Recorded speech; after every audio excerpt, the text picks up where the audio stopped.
Physical education, the big PE. Man, I love that shit. Being back in primary and secondary school days, having to learn how to keep fit and energized, also having that one weird PE teacher who used to always ask me if I needed his help for changing even though I said no one, he kept asking. Being competitive with the lads when it came to sports like football, basketball, and most especially dodgeball. Dominating over any pathetic mortal who dared throw the ball my way, either dodging it like I was Gohan, or doing the god hand like I was Endu from Inazuma 11. Bringing my teammate back into the game while the crowd screamed my name as if I was their superior god.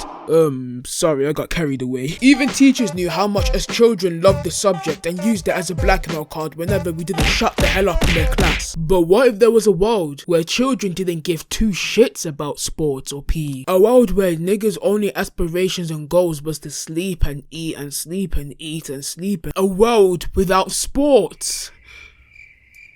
Probably not that big of a deal for you virgin lonely losers. A place called Lazytown. So ladies and gentlemen, boys and girls, welcome to the OhMarDayz YouTube channel, where today we are finally going to speak about Lazytown and why it's so unforgettable. So without wasting your time, let's get onto the video, lads.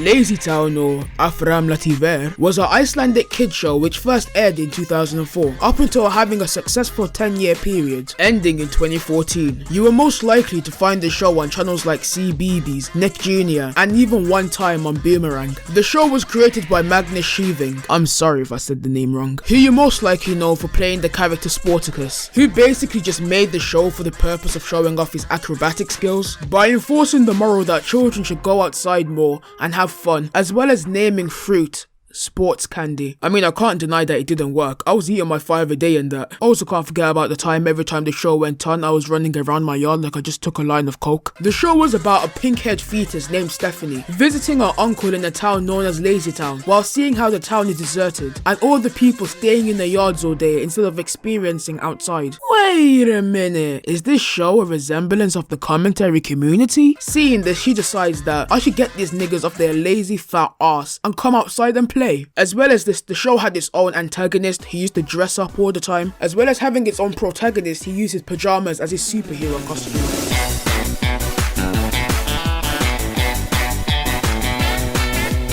So we have the pink-haired XX chromosome Stephanie, whose purpose is to make the characters stop being lazy bastards and go outside. The mayor of Lazytown and uncle to Stephanie, Mr. Milford, who basically has no purpose if we're being deadass. Then we have his housewife, Miss Busybody, whose purpose is to I guess be in everybody's business and be a total bitch for no reason. As well as acting like she's royalty even though she's just a woman puppet thing. Trixie is the tomboy who does whatever the fuck she wants and no one wants to fuck with, as well as doing pretty much what she wants just to look cool. So basically every 13 to 14 year old edgy kid ever. Ziggy is the greedy bastard whose personality trait is eating whatever the fuck he wants. Nah, I'm only joking. I mean, he is a greedy bastard who eats sweets all day, but he is probably the kindest puppet out of them all. But Stingy on the other hand, if that little Neek was ever caught lacking in the streets, watch. Sorry, 6-year-old me came out of nowhere. But fuck that kid, he was an annoying piece of shit who thought everything was his. My nigga had a whole song about him wanting to keep everything for himself cause everything is his. Pixie was the epic gamer, computer nerd and big brain intellectual who basically just had the tools and facilities to probably hack into a military database or fucking find out how to make a nuke or some shit. I swear my man made a rocket one time. Robbie Rotten is the antagonist of the show who wants basically these kids to be lazy fuckers. He dresses up in many different disguises with the intention of stopping these children as well as the protagonist from having fun. And every time he gets caught, we get the famous Robbie Rotten because the children are too stupid to realize that every time there's someone in disguise, it's always Robbie Rotten. No one else does this. The place is deserted. How do you not know it? And then we have Sportacus, the hero that has pajamas as his superhero costumes as if it was PJ Masks, the acrobatic champ that does more flips than necessary, and the one man that Arsenal needs to win the Prem. Like Arteta, what the fuck are you doing, fam? Sign him now, look at this.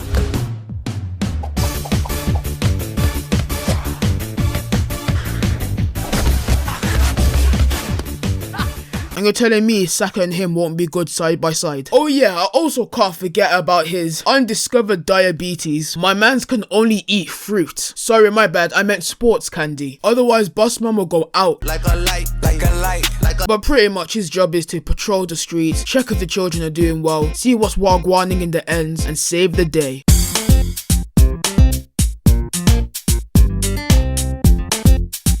The music in the show fucking slaps. And I'm pretty sure I forgot to add this in the explanation part. But yeah, the show is somewhat of a musical. They usually just break into musicals like it's High School Musical, or that one episode of It's Always Sunny in Philadelphia when the gang turned black. What are the rules? What are the rules?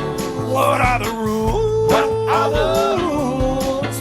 When you just turn black and you can't switch back, well, you gotta go and find out the rules. Okay, let's get back on track. The music in the show slaps. Cooking by the book, Recipe for Energy, Big Bang, Take a Vacation, Man on a Mission, the Spooky Song, Teamwork. Bro, I could go on all fucking day. Even the Tory Neek had a song that slapped called Everything Is Mine. One of my best mates dedicated his channel to making Lazytown remix beats. And we all know about the infamous We Are Number One song, which brought more attention to the show itself due to the weirdness of the music video and the song being awfully good. And even before it got a bigger audience by meme culture. In 2016, there was a pretty decent active community for Lazytown, using songs like the Mine song and Cooking by the Book to make remixes and memes out of it, gaining a pretty good audience and actually really good views. Due to these songs gaining this much popularity, it was safe to say that Lazytown was not going to be forgotten anytime soon. But with all this ass licking I'm doing, you would think there was nothing negative to say about the show. But come on, mate, come on. If you didn't know I would say anything negative about the show, then you don't know me well, do you, mate?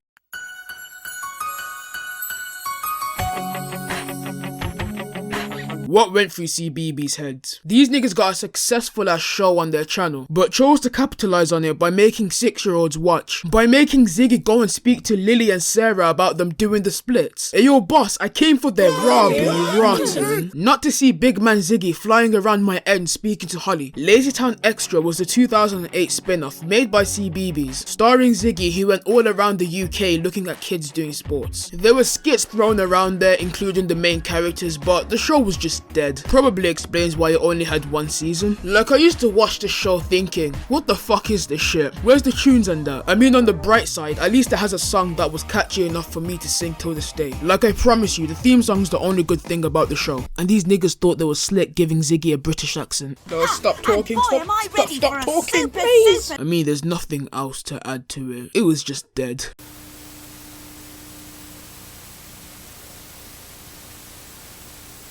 Just as there were good things to say about the show, there were things happening in the show which had kids probably shitting themselves, and also rumours if they were true, which could have been another tick for childhood things which have been ruined. I am pretty sure at some point you were scared of the show, mainly because of the puppets. Like, these niggas look deep into your soul with no emotions whatsoever, I can understand. Kinda like the Numberjacks. And I also do not blame you if you were scared of Robbie Rotten, since he was a human being with puppet-like features. Like, look at my nigga's chin. There were also fan theories of the show being a dystopia of a world where no one exists apart from them. The rumour also included that Robbie Rotten, instead of being the antagonist, actually is a hero. He only wants these kids to stay indoors because of the dirty air. And they also claim that Sportacus is not actually human. I mean, that part is probably true. Bossman eats one Skittle and starts spazzing on the floor. I feel like all of that could be debunked in one simple point anyway. Hello to whoever made the theory. I have one question for you. Where the fuck do you think Stephanie came from? She came to visit, she's not a resident in the place. And no one else not being in the show might be due to the fact that they don't really need extras in the show. They want to focus on the main characters. The darkest rumour to probably come out of this whole thing is the two Stephanies. There were rumours circulating claiming that the first Stephanie, Julianna Rose, became a typical child actress, so decided to go and do drugs, cause violence, get arrested, and even a rumour that she overdosed and died. And that's definitely devastating to hear as a child, to hear that a child actress did this shit. Just as sad to find out that they like to dox minors.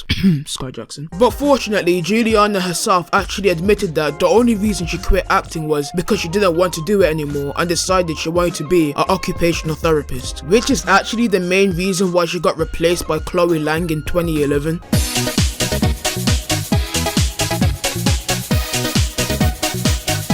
Lazytown was probably the show that everybody needed in their childhood. A fun show with the message telling kids to keep healthy, eat fruit, and enjoy life as the innocent, hopeful fetuses you are. The creative use of puppets, green screen, colourful backgrounds, and characters also were a big factor in the show, making it really eye-catching. My siblings and I all grew up on the show, even though our age ranges are different, 17, 13, and 10. And Magnús Scheving made Stephanie a character that girls could look up to if they even wanted to pursue sports, as well as making his character Sportacus there for the lads. The show just put the right amount of seasoning inside the bowl, from the upbeat musicals to the sinister behaviour of Robbie Rotten. And I can't but thank Stefan Karl for bringing to life a character that we'll never forget. I really do hope you're still up there, smiling down and seeing what you did for millions of others. Rest in peace, King. And pretty much this is where I'm gonna wrap up today's video. I really do hope you guys enjoyed my first video back in 2021. Follow my new Twitter account because my main one got suspended. Fuck Pokemon simps. Also join my Discord server. I want to make it live again and maybe just build a community and grow